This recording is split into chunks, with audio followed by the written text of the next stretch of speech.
नमस्कार विद्यार्थियों।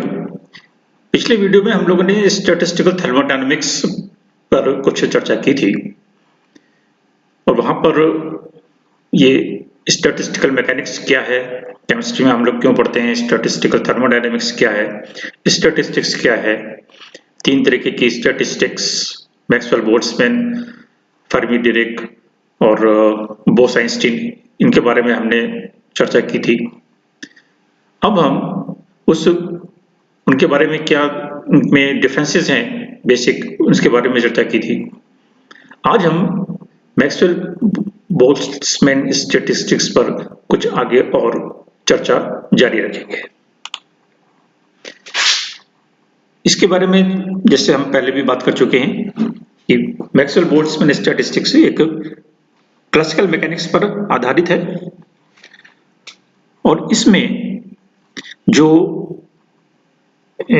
ये बेस उसका माना गया है या जो पॉइंट उसमें लिया गया है कि system as a whole is taken as a particle, यानी जैसे एक मोल गैस है उसमें कई सारे हमारे 10⁻23 एवोगाड्रो नंबर के बराबर मॉलिक्यूल्स हैं या और ज्यादा यदि नंबर ऑफ मोल्स हैं, तो उसमें जो अलग अलग मॉलिक्यूल्स हैं जिनकी संख्या असंख्य है, उन सब को अलग अलग ना मानते हुए बल्कि पूरे सिस्टम को एक बड़ा पार्टिकल मानते हुए यानी बल्क मैटर मानते हुए उस पर कैलकुलेशंस की जाती हैं।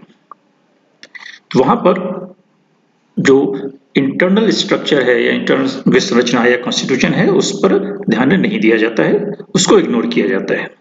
किसमें? मैक्सवेल बोल्ट्जमैन में। इसको एंड सेकेंडली जो पार्टिकल्स हैं उन सारे पार्टिकल्स को क्या माना गया है? डिस्टिंग्विशेबल माना गया है। ठीक है, डिस्टिंग्विशेबल माने यानी हर पार्टिकल, जितने भी पार्टिकल्स हैं उन सबकी हम अलग अलग पहचान कर सकते हैं, ये माना गया है। और नेक्स्ट जो पॉइंट मैक्सवेल की स्टैटिस्टिक्स में है कि जो molecules different energy levels occupy कर सकते हैं, क्योंकि यहां एनर्जी लेवल्स की भी हम बात करते हैं, तो डिफरेंट एनर्जी लेवल्स में डिफरेंट पार्टिकल्स हो सकते हैं। तो यहां पर दोनों ही बातें कही गई हैं कि कोई भी मॉलिक्यूल कोई भी एनर्जी लेवल ऑक्युपाई कर सकता है और किसी भी एनर्जी लेवल में कितने भी मॉलिक्यूल्स रह सकते हैं।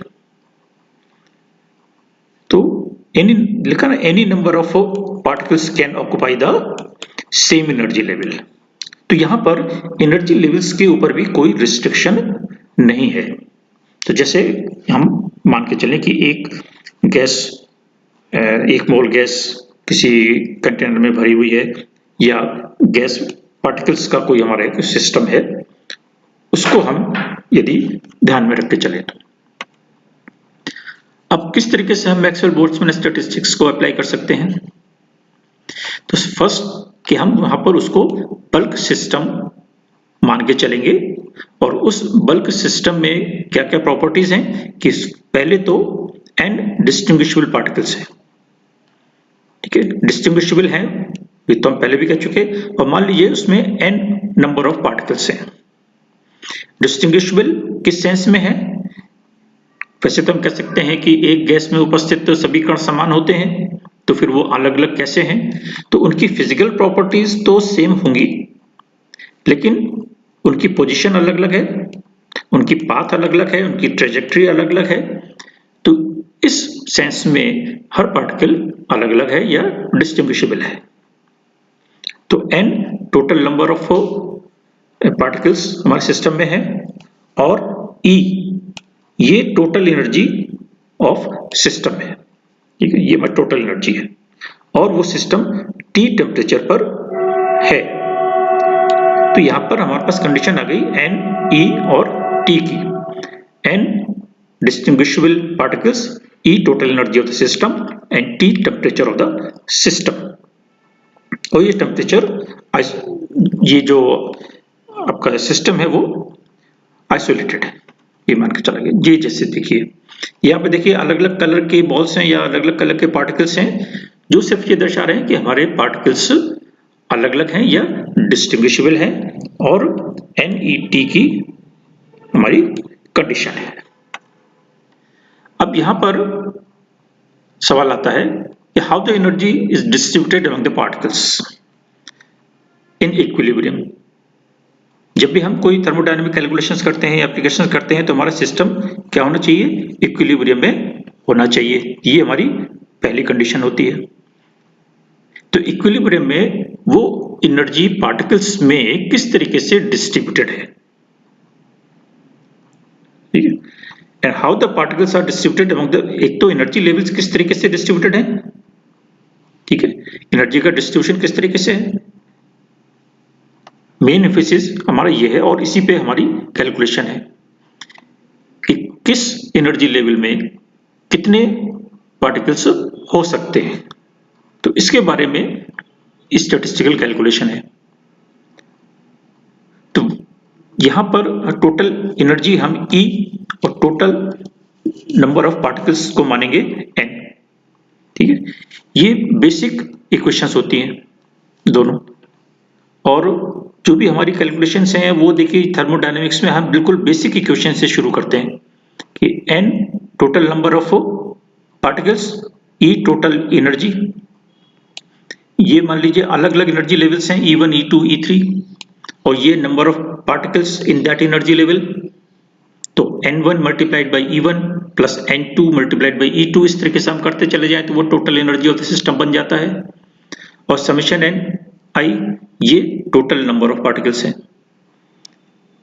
तो ये हमारी दो बेसिक इक्वेशंस हैं। अब there is no theoretical limit. यहां पर ये माना गया है कि कोई भी एनर्जी स्टेट में कितने भी पार्टिकल्स हो सकते हैं, लेकिन फिर भी कैलकुलेशन के लिए हम क्योंकि अपनी सिस्टम को काफी आसान सा बनाने का प्रयास करते हैं, तो ऐसी स्थिति में हम ये मान के चलेंगे कि density of the particle is sufficiently low, and density बहुत कम है और टेम्परेचर हाई है, ठीक है। दोनों बातें, डेंसिटी यदि बहुत कम है अर्थात पार्टिकल्स बहुत दूर दूर हैं और सिस्टम का टेम्परेचर भी हाई है, तो ऐसी स्थिति में भी जो मॉलिक्यूल्स हैं वो दूर दूर होंगे।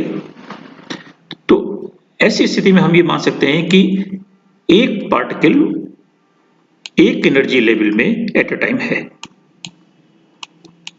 ठीक है।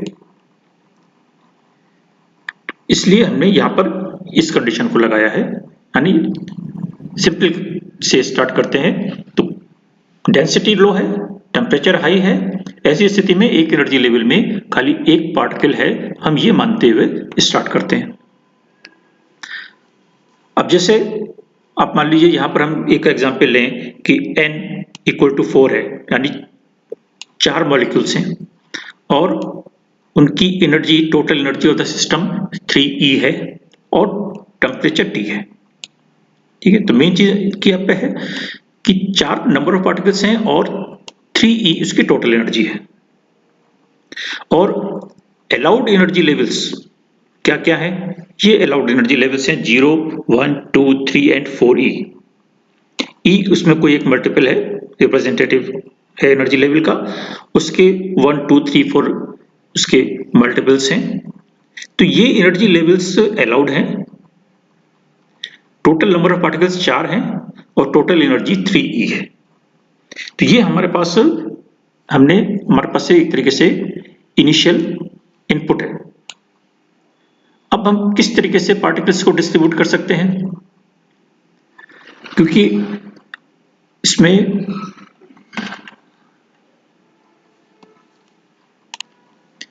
देखिए यहां पर दो शब्द और निकल के आते हैं, माइक्रोस्टेट और मैक्रोस्टेट का। तो मैक्रोस्टेट्स, इसके बारे में चर्चा करेंगे। कई सारी मैक्रोस्टेट्स पॉसिबल हैं और एक मैक्रोस्टेट में कई माइक्रोस्टेट्स हो सकती हैं। इसके बारे में किस तरीके से ये माइक्रोस्टेट और मैक्रोस्टेट्स बनेगी, इसके बारे में भी अपन चर्चा करेंगे। और जो डिस्ट्रीब्यूशन है पार्टिकल्स का वो कौन से माइक्रो स्टेट में कितनी माइक्रो स्टेट्स बन सकती हैं और मैक्सिमम माइक्रो स्टेट यानी मैक्सिमम प्रोबेबिलिटी कहां पर है, कौन सी मैक्रो स्टेट में है, वो हमारा सब डिस्ट्रीब्यूशन है, पार्टिकल का डिस्ट्रीब्यूशन है, जिसके बारे में हम यहाँ पर कैलकुलेशन करते हैं। और जो हमारा पार्टिकल है, जो हमारा सिस्टम है, वो अलग अलग मैक्रो स्टेट में फ्लक्चुएट करता रहता है, यानी अलग अलग मैक्रो स्टेट्स पॉसिबल हैं। तो वहां पर भी पॉसिबिलिटीज हैं और अलग अलग माइक्रो स्टेट में अलग अलग माइक्रो स्टेट्स भी पॉसिबल हैं। तो ये मैक्रो स्टेट और माइक्रो स्टेट्स का कॉन्सेप्ट भी यहाँ पर लागू होता है। तो जो अलग अलग डिस्ट्रीब्यूशन है पार्टिकल्स का वो दैट इज मैक्रो स्टेट, और उनके अंदर माइक्रो स्टेट्स हैं। जैसे आप यहाँ पर देखिए, अभी हमने बात की थी कि हमारे पास 4 पार्टिकल्स हैं, ठीक है। तो यहाँ पर हमने ये 4 गोले लिए हुए हैं और हमने क्या कहा था कि जो अलाउड एनर्जी लेवल्स है वो क्या है, 0, 1e, 2e, 3e और 4e। अब n की वैल्यू हमने क्या ली है, मानी है यहाँ पर n इक्वल टू 4, यानी हमारे पास टोटल पार्टिकल्स 4 हैं। तो यहाँ पर देखिए 3 और 1 4 गोले हैं। अब इनका डिस्ट्रीब्यूशन किस तरीके से हो सकता है कि 3 पार्टिकल्स तो 0 एनर्जी लेवल में है और एक पार्टिकल 3e एनर्जी लेवल में है। तो टोटल एनर्जी कितना हो गया इसका, 3e, 3 मल्टीप्लाइड बाई 1, एक ही पार्टिकल है। दूसरी प्रोबेबिलिटी क्या है कि 2 मॉलिक्यूल्स तो 0 एनर्जी लेवल में है, एक 1e में है और एक 2e में है। तो 1 + 2 = 3e, तो ये टोटल एनर्जी बना देगा 3e। सिस्टम की टोटल पार्टिकल्स हमारे 4 हैं। तीसरी प्रोबेबिलिटी क्या है कि 0 वाली स्टेट में खाली एक ही मॉलिक्यूल है और फर्स्ट लेवल में 3 मॉलिक्यूल्स हैं। तो 1 multiplied by 3 number of molecule that is 3e। तो यहां पर भी हमारे 3e उसकी टोटल एनर्जी आ जाती है। तो अब देखिए तीनों ही स्टेट्स में नंबर ऑफ पार्टिकल्स 4 हैं और टोटल नंबर ऑफ एनर्जी भी 3e है। तो इस तरीके से वो टोटल एनर्जी जो 3e है वो 4 मॉलिक्यूल्स में इस तरीके से 3 तरीके से डिवाइड हो सकती है। तो यहां पर हम कहेंगे कि ये 3 मैक्रो स्टेट्स पॉसिबल हैं, 3 ways of distribution of particles. तो हमारे पास यहां पर ये 3 मैक्रो स्टेट्स कहलाएंगी। तो ये तो हमने क्योंकि बहुत छोटा एग्जाम्पल लिया है, मॉलिक्यूल्स की संख्या बहुत अधिक हो सकती है या होती है, तो ऐसी स्थिति में ये डिस्ट्रीब्यूशन भी बहुत अधिक होगा। अब इसके बाद आता है माइक्रोस्टेट्स। माइक्रोस्टेट्स क्या है कि एक मैक्रोस्टेट में क्या पॉसिबिलिटीज हैं, उसमें भी कोई इंटीग्रल या इंटरनल कॉन्फ़िगरेशन है क्या, तो वो माइक्रोस्टेट्स कहलाती हैं। यानी number of ways to achieve a particular macrostate, एक मैक्रोस्टेट में कितनी पॉसिबिलिटीज या प्रोबेबिलिटीज हैं, और ये मानते हुए कि पार्टिकल्स क्या है, डिस्टिंग्विशेबल है। तो उसको हम ध्यान में रखते हुए किस तरीके से उनका डिस्ट्रीब्यूशन एक मैक्रोस्टेट में हो सकता है। अब जैसे जो पहली वाली मैक्रोस्टेट थी उसको हम कंसीडर करें, ठीक है, ये थी हमारी पहली वाली मैक्रोस्टेट। उस मैक्रोस्टेट को यदि हम कंसीडर करें इसको, तो यहां पर आप देखिए क्या पहली प्रोबेबिलिटी तो ये है, यहां पर देखिए चारों के अलग अलग कलर्स हैं, यानी चारों डिस्टिंग्विशेबल पार्टिकल्स हैं। अब यहां पर एक बार काला है तो एक बार लाल है तो एक बार नीला है तो एक बार हरा है, यानी 4 पार्टिकल्स हैं तो अलग अलग करके पोजीशन ऑक्युपाई कर सकते हैं 1 by 1, और बाकी के 3 नीचे रहेंगे। तो यानी ये जो हमारी एक मैक्रोस्टेट थी उसके 4 माइक्रोस्टेट्स बन गई, ठीक है, ये माइक्रोस्टेट्स कहलाएंगी। तो there are 4 microstates corresponding to first macrostate. तो इसी तरीके से अलग अलग मैक्रोस्टेट में अलग अलग माइक्रोस्टेट्स बनेंगी और इसमें हर पार्टिकल क्या होगा, डिस्टिंग्विशेबल होगा। जितने भी हम पार्टिकल्स हैं ये सारे डिस्टिंग्विशेबल हैं। तो उस कंडीशन को हमने मेंटेन रखा है।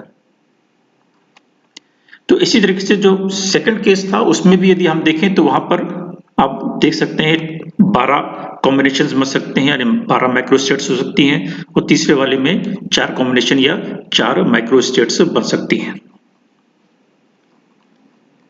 तो अलग अलग माइक्रोस्टेट्स में अलग अलग नंबर ऑफ माइक्रोस्टेट्स बन सकती हैं, और वो जो नंबर है वो इस W के द्वारा दिया जाता है, जिसको कि हम प्रोबेबिलिटी कहते हैं। Number of microstates associated with A particular macrostate कितनी बन सकती हैं, एक मैक्रोस्टेट में कितनी माइक्रोस्टेट्स हो सकती हैं, उसके लिए ये एक रिलेशन दिया गया, जहां n total number of particles है, ni number of particles in that particular state या energy level, and W is referred as a thermodynamic probability। यहाँ probability जो शब्द है वो उसका तात्पर्य उस मैथमेटिकल probability से नहीं है। तो उसके लिए यहाँ पर एक इस तरीके से भी कैलकुलेशन करके दी गई कि हम किस तरीके से उसको निकाल सकते हैं, यानी ये जो इक्वेशन दी गई है उस इक्वेशन को हम किस तरीके से अप्लाई कर सकते हैं। तो यहाँ पहले स्टेट में इसका 4 निकल के आ जाता है और सेकंड स्टेट में उसका 12 भी निकल के आ जाता है। तो जो थर्मोडायनेमिक प्रोबेबिलिटी है वो जो हम मैथमेटिक्स में थर्मोडायनेमिक प्रोबेबिलिटी पढ़ते हैं वो नहीं है। ये सिर्फ हमें क्या बताता है, it is determine the property of bulk system, क्योंकि हमारे थर्मोडायनेमिक इक्विलिब्रियम में है। तो यहां पर थर्मोडायनेमिक प्रोबेबिलिटी से हमारा तात्पर्य है number of microstate in a particular given macrostate, और ये नंबर ऑफ माइक्रोस्टेट्स जिस मैक्रोस्टेट में सर्वाधिक होंगी वही डिस्ट्रीब्यूशन पॉसिबल होगा। ठीक है, ये मैक्सवेल बोल्ट्जमैन स्टैटिस्टिक्स की एक मुख्य बिंदु है।